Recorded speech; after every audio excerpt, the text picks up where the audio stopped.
صلاح الدین کہتا ہے شاہور یہی تو چاہتا تھا، اگر ہم انہیں موقع نہیں دیں گے بازار جاؤ اور لوگوں میں پھیل جاؤ۔ شاہور نے زنگیوں کا جو غلط تصور پیش کیا ہے اسے ختم کرنا ہوگا۔ عزیز کہتا ہے اس ملعون نے ہمارے خلاف چال چلی ہے۔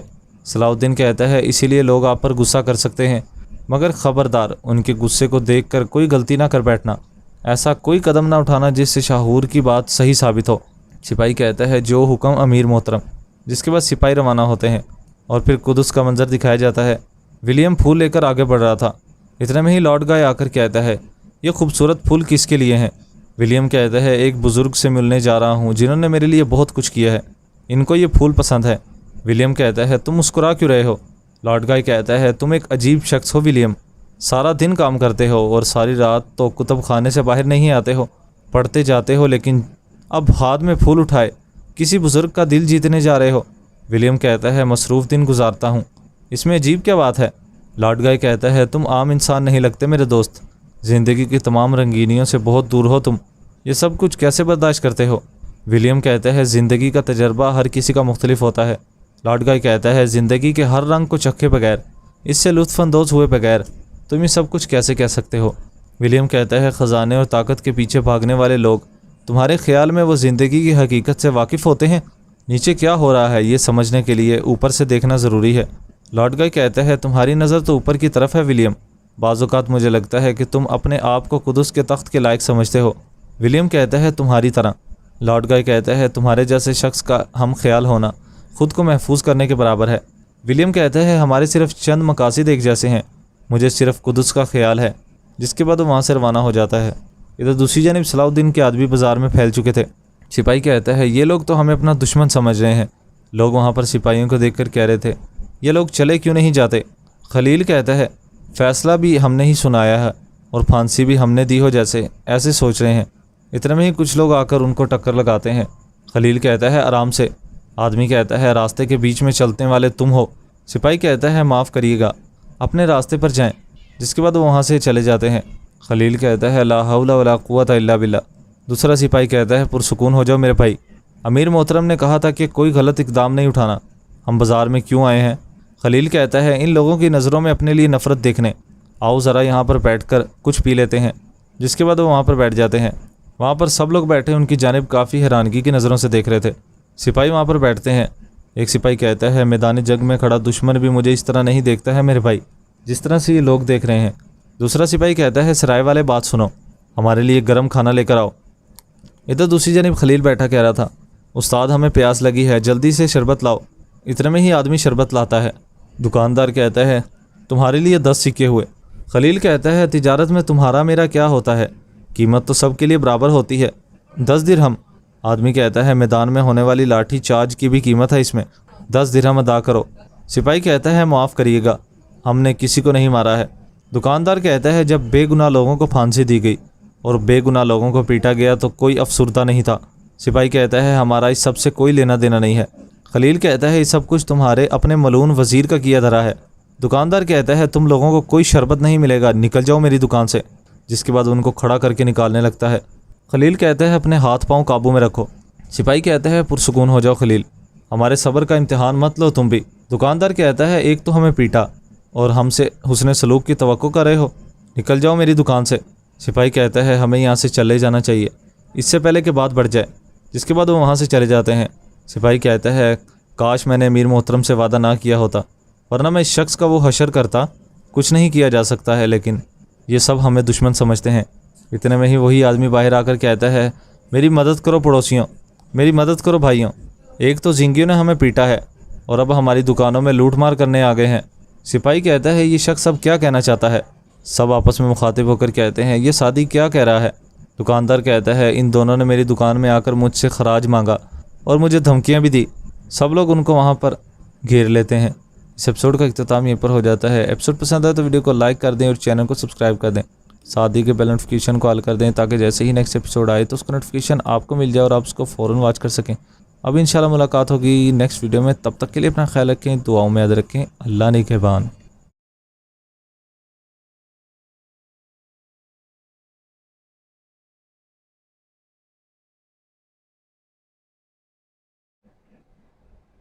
سپاہی کہتا ہے کیا کچھ گڑبڑ ہے میرے امیر؟ صلاح الدین کہتا ہے کچھ غلط نہ ہو اسی لیے یہ سب کچھ کہہ رہا ہوں۔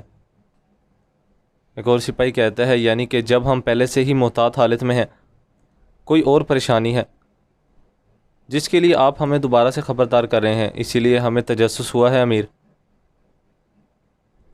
صلاح الدین کہتا ہے ہمارے درمیان درگام کے حمایتی صرف مصر کے سپاہی نہیں ہیں، یہاں پر آباد غیر مسلم لوگ بھی ہیں۔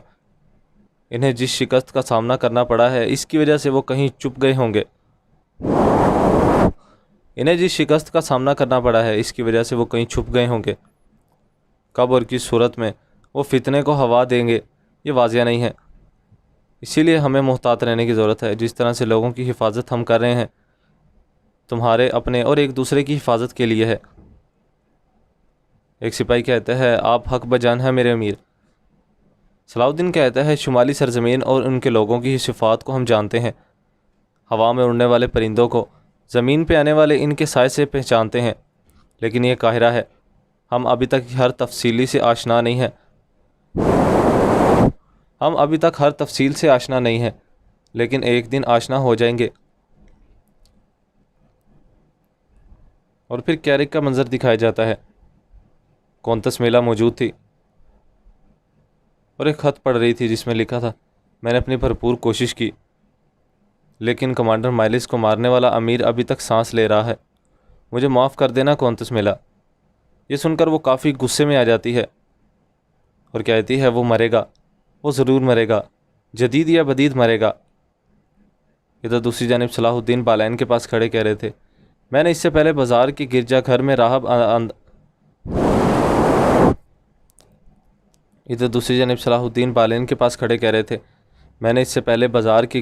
میں راہب آندرے کو دیکھا ہے۔ بالین کہتا ہے کیسے، یعنی کہ کیا تم ایک دوسرے کو جانتے ہو؟ وہاں پر ایک اور شخص کھڑا تھا، کہہ رہا تھا نہیں جانتے، جب میں وہاں پر راہب برونو کو ڈھونڈنے گیا تھا۔ صلاح الدین کہتا ہے لیکن تم اس گرجا گھر کے راہب کی طرح تھے۔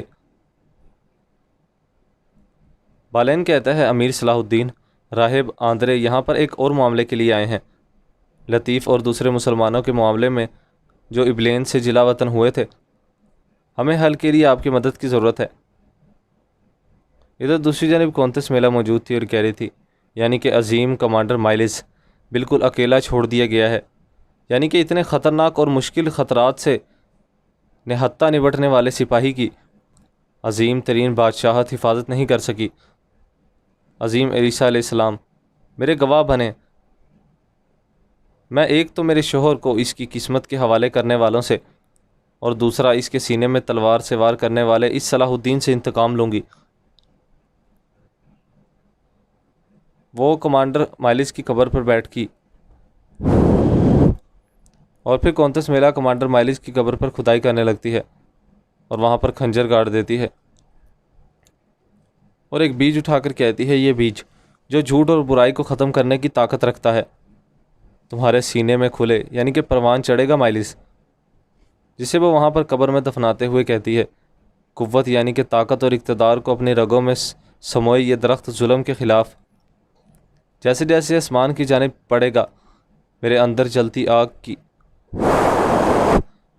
جلتی انتقام کی آگ کے شعلے میں پڑتے جائیں گے، میرے اندر بڑھتی انتقام کی آگ کے شعلے بڑھتے جائیں گے۔ راحت میں رہو مائلس، میں انتقام لوں گی ہر ایک سانپ سے جس نے تمہیں قبر میں لا ڈالا ہے۔ ادھر دوسری جانب صلاح الدین کہہ رہے تھے تمہارا منصوبہ کام کر سکتا ہے لیکن پکڑے گئے تو تم اسے کسی کو سمجھا نہیں سکتے ہو۔ بالین کہتا ہے قلعے کا کماندار راہب آندرے کو قریب سے جانتا ہے اور اس کا مشکور بھی ہے، وہ بخوبی ہمارے لیے اپنا دروازہ کھولے گا۔ وہاں پر کھڑا شخص کہتا ہے حکیم لطیف کہتا ہے کئی سالوں کے بعد ہمیں جو کچھ ہمارا حق ہے اسے واپس لینے کا موقع ملا ہے، برائے کرم امیر صلاح الدین ہماری مدد کریں۔ صلاح الدین کہتا ہے ٹھیک ہے، میں اپنی بہترین آدمیوں کو تمہارے ساتھ بھیجوں گا۔ ایک اور آدمی کہتا ہے لیکن ہمیں خاص طور پر کس کی ضرورت ہے؟ صلاح الدین کہتا ہے کس کی ہے؟ آدمی کہتا ہے شمسا کی۔ بالین کہتا ہے شمسا؟ وہ والی عورت جس نے گانا گایا تھا اور ہمیں بچایا تھا؟ آدمی کہتا ہے میں نہیں جانتا کہ اس نے تمہیں بچایا، لیکن وہ کماندار کی بیوی کو روک کر ہمیں کچھ وقت دلا سکتی ہے۔ وہ خوشی اور تفریحی کو دلدار یعنی کہ شوقین بنا سکتی ہے۔ صلاح الدین کہتا ہے میں ایسی خطرناک مہم میں ایک عورت کو شامل نہیں کرنا چاہتا، لیکن یہ صرف میں نہیں ہوں جسے اس پر غور کرنا چاہیے۔ ایسا لگتا ہے کہ آپ اسے پہلے سے جانتے ہیں، آپ کو اس سے پوچھنا چاہیے۔ ادھر دوسری جانب شمشا کماندار شہوار کے پاس آتی ہے۔ سردار کہتا ہے آخر کار مجھے خوش کرنے والا شخص یہاں پر موجود ہے۔ شمسا کہتی ہے آپ کو وزارت مبارک ہو وزیر حضرت۔ شہوار سردار کہتے ہیں مجھے لگتا ہے کہ آپ کا یہ کہنا ایماندارانہ نہیں ہے۔ شمسا کہتی ہے مجھے خوشی ہے کہ آپ تخت پر بیٹھ گئے ہیں، لیکن یہ میرے لیے فتح نہیں ہے۔ سردار شہوار کہتے ہیں پرندوں نے مجھ سے سرگوشی کی ہے، پریشان نہ ہو، اگر یہ تم نہ ہوتی یقیناً کوئی اور ہوتا۔ شمسا کہتی ہے میں آپ کو اجازت سے اپنی آزادی کا پروانہ لینے آئی ہوں۔ شہوار سردار کہتے ہیں کیا تم ہمیں اتنی جلدی چھوڑ جاؤ گی؟ شمسا کہتی ہے میرے لیے یہاں پر کچھ نہیں رکھا ہے۔ سردار کہتا ہے جب تک اس طرح کی بات کرتی ہو تو مجھے برا لگتا ہے۔ مجھے آج بھی وہ دن یاد ہے جب تم پہلی بار یہاں پر آئی تھی۔ یہ لڑکی دیوانی ہے، میں نے یہی سوچا تھا، دیوانی سے بھی بدتر۔ کون یہاں پر آ کر اپنی مرضی سے قید ہوتا ہے؟ منظر دکھایا جاتا ہے جب شمسا وہاں پر آئی تھی اور شہوار سردار سے کہہ رہی تھی یہ عورت اور اس کی بیٹی آزاد ہوں گے، اس کے بدلے میں آپ کی غلام رہوں گی، میں آپ کے محل میں 1 سال تک رہوں گی۔ یہ شمسا نے بذات خود کہا تھا سردار شہوار کو کہ جب مکمل ہو جائے گا تو میں چلی جاؤں گی، ہم الگ الگ راستے پر چلیں گے، آپ کو قبول ہے؟ سردار نے کہا تھا میں تمہیں، اور سپاہی آوازیں لگا رہے تھے تیر انداز فوراً فصیلوں پر آ جائیں، زنگی لشکر آ رہا ہے۔ یہ سن کر بارین کہتا ہے فصیلوں کی حفاظت، یہ سب کچھ کیا ہو رہا ہے؟ زنگی لشکر آ رہا ہے، زنگی لشکر آ رہا ہے، اس سب کا کیا مطلب ہے؟ ادھر باہر بھی کھڑے سب لوگ یہ آوازیں سن لیتے ہیں اور کافی حیران ہوتے ہیں، جو کہ صلاح الدین اور بارین کے ساتھ موجود تھے۔ بارین کہتا ہے تم نے ہمیں جال میں پھنسایا ہے، تم نے ہمیں پھنسایا ہے، میں تم پر بھروسہ کر کے غلطی کر چکا ہوں۔ صلاح الدین کہتا ہے میں نے کچھ نہیں کیا، سوچ سمجھ کر بات کرو۔ بالین کہتا ہے تمہیں ساتھ لے کر ہی نہیں آنا چاہیے تھا، یہ میرا مسئلہ تھا، مجھے خود ہی حل کرنا چاہیے تھا۔ اتنے میں ہی وہاں پر لطیف اندر آ کر کہتا ہے امیر محترم حالات خراب ہو گئے ہیں۔ بالین کہتا ہے حالات خراب کرنے والا تمہارا میرا امیر ہی ہے۔ بالین کہتا ہے حالات خراب کرنے والا تمہارا امیر ہی ہے۔ یہ سن کر سب کافی حیران ہوتے ہیں۔ ادھر باہر مودود بھی اپنی فوج کے ساتھ کھڑا تھا۔ مودود کہتا ہے یہ مناسب نہیں ہے کہ ہم اپنے پورے لشکر کے ساتھ حملہ کریں، ضد مت کرو، میری بات ہے، تم فکر نہ کرو۔ یاروگی کہتا ہے تم فکر نہ کرو شہزادے مودود، میں ایک عرصے سے اس قلعے کا خواب دیکھ رہا ہوں، ہر چیز کا حساب رکھ رکھا ہے۔ مودود کہتا ہے ہر دھرمی میں فیصلہ کرنا کمانڈر کو زیب نہیں دیتا ہے یاروگی، میری بات سن لو۔ یاروگی کہتا ہے سن لی ہے، مگر تمہارا کہا مان لیا تو تمہاری طاقت آدھی ہو جائے گی، بہتر یہی ہے کہ ہم اپنی پوری طاقت کے ساتھ کافروں پہ حملہ کریں۔ مودود کہتا ہے یہ صلیبیوں کا قلعہ ہے، ہم نہیں جانتے کہ وہ ملعون کیسا جال بچھائے بیٹھے ہوں۔ یاروگی کہتا ہے پہلا دستہ اسی لیے بھیجا گیا ہے، اگر کوئی گڑبڑ نہ ہوئی تو وہ منصوبے کے مطابق چلیں گے اور پھر میدان جنگ میں سب قسمت کے لکھے کا سامنا کریں گے۔ شہزادے حضرت تیر کمان سے نکل چکا ہے، میں اپنے تمام سپاہیوں کے ساتھ مل کر باکراس کو صلیبیوں سے چھین لوں گا۔ اتنے میں ہی مودود کا آدمی کہتا ہے آپ پریشان نہ ہو حضور، یہ بھی سبق سیکھ لے گا۔ مودود کہتا ہے سبق؟ ہاں۔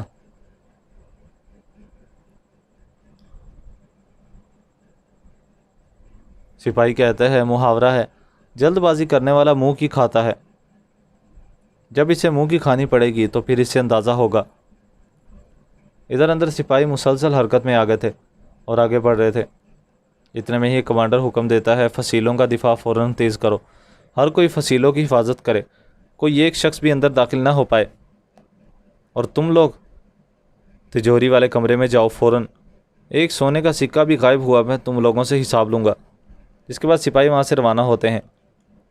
کمانڈر وہاں پر راہب سے کہتا ہے سب لوگ چوکنے ہو جائیں، آپ کی حفاظت ہمارے لیے بہت زیادہ اہم ہے، آپ یہیں پر رکیں۔ زنگیوں کا پہلا دستہ قلعے میں داخل ہو چکا ہے۔ راہب یہ آوازیں سن کر کافی حیران ہو رہا تھا۔ راہب کہتا ہے صلاح الدین، میں جانتا تھا ہم تمہارا استعمال کریں گے اور تم ہمیں استعمال کرو گے، تم ہمارا استعمال کرو گے، میں جانتا تھا۔ ادھر سپاہی مسلسل ہی خزانے والے کمرے کی جانب آتے ہیں اور کہتے ہیں انہوں نے دروازہ کھول لیا ہے۔ جس کے بعد وہ اندر داخل ہوگا، دیکھتے ہیں تو تجوری والے دروازہ بھی کھلا تھا۔ یہ دیکھ کر سپاہی کہتا ہے لعنت ہو، چوری ہو گئی ہے، فوراً ان کے پیچھے جاؤ، ان کو تلاش کرو۔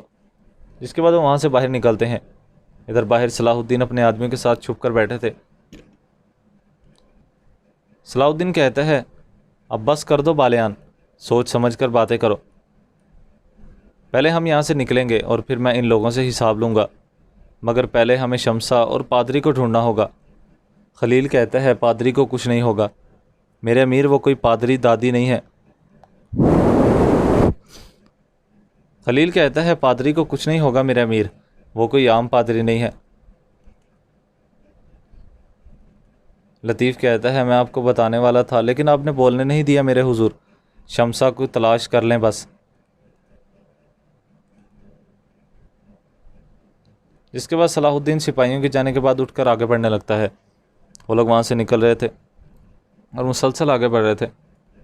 ادھر ایک سپاہی شمسا کے پاس آ کر کہتا ہے تمام خواتین اندر ہیں، چلیں آپ بھی وہاں پر جائیں۔ جس کے بعد شمسا وہاں سے جاتی ہے تو راہب آ کر روکتا ہے اور کہتا ہے محترمہ میرے ساتھ رہیں گی، تم جاؤ۔ جس کے بعد راہب کہتا ہے تم بے فکر رہو، تم میرے ساتھ محفوظ ہو۔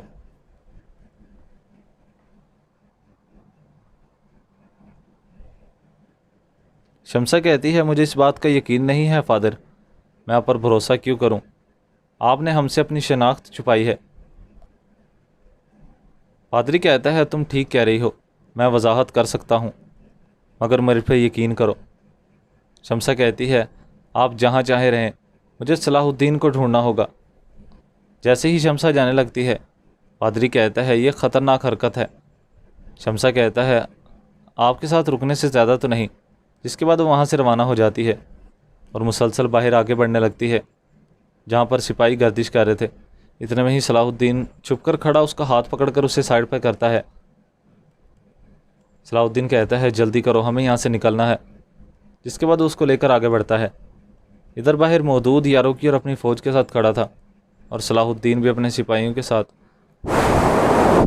ادھر قلعے کے اندر صلاح الدین بھی شمسا کا ہاتھ پکڑے دوسرے ہاتھ میں تلوار لیے سپاہیوں کو ختم کرتا ہوا آگے بڑھ رہا تھا۔ اتنے میں ہی ایک سپاہی دیکھ کر کہتا ہے امیر صلاح الدین آپ یہاں پر کیا کر رہے ہیں؟ اتنے میں ہی سامنے سے سپاہی آتے ہیں تو زنگی سپاہی ان کو ختم کرنے لگ جاتے ہیں اور کہتے ہیں اس طرف سے آئیں۔ جس کے بعد وہ وہاں سے باہر نکلتے ہیں۔ ادھر مودود کھڑا کہہ رہا تھا ابھی تک قلعے سے کوئی خبر کیوں نہیں آئی ہے یارو کی؟ اتنے میں ہی ایک سپاہی آواز لگاتا ہے پہلا دستہ واپس آ رہا ہے۔ یارو کی کہتا ہے شکر ہے۔ اتنے میں ہی سپاہی بھاگا ہوا باہر آ کر کہتا ہے میرے امیر ہم نے وہی کیا جو آپ نے کہا تھا، اندر کافی ہلچل مچ چکی ہے مگر امیر صلاح الدین کو میں نے قلعے کے اندر دیکھا ہے۔ ادھر صلاح الدین قلعے کے اندر سپاہیوں کو ختم کر رہا تھا اور وہاں سے آگے بڑھ رہا تھا۔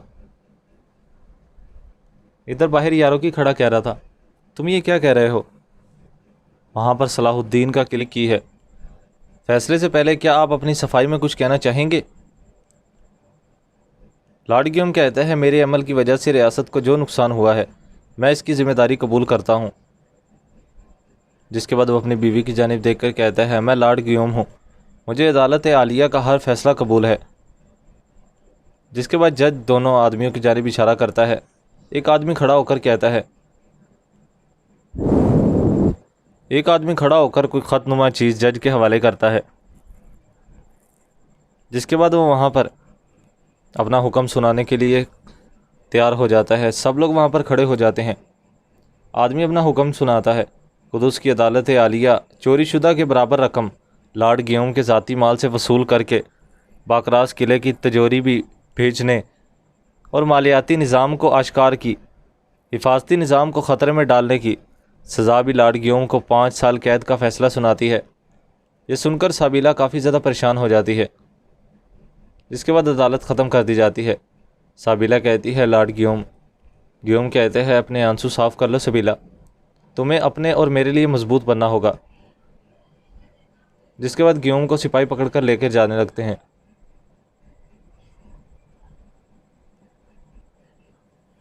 لارڈ گائے کہتا ہے انصاف بعض اوقات بہت دردناک ہوتا ہے نا ولیم کہتا ہے اسی لیے ہمیں خداوند سے انصاف نہیں بلکہ رحم طلب کرنا چاہیے لارڈ گائے۔